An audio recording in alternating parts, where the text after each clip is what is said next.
3 రోజులుగా ఒకే విషయం జరుగుతోంది. ఎవరూ చూడని చోట నాకు మాత్రం ఒక వ్యక్తి కనిపిస్తున్నాడు.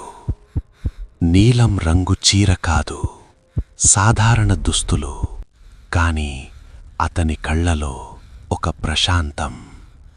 మొదట భయపడ్డా. అతనేమీ మాట్లాడలేదు, కేవలం చేతితో సంకేతాలు చేస్తుంటాడు. ఈరోజు ఉదయం రోడ్డు దాటబోతున్నా అతను ఒక్కసారిగా ఆపు అన్నట్టు చూపించాడు. నేను ఆగిపోయా. ఒక్క క్షణంలో ఒక ట్రక్ స్పీడుగా దూసుకుపోయింది. నా శ్వాస ఆగినట్టయింది. తిరిగి అతన్ని చూసా.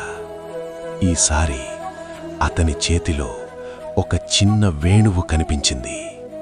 చిరునవ్వుతో నిలబడ్డాడు. కళ్ళ ముందే నెమ్మదిగా మాయమయ్యాడు. అప్పుడర్థమైంది, నాకు మాత్రమే కనిపించినది శ్రీకృష్ణుడే.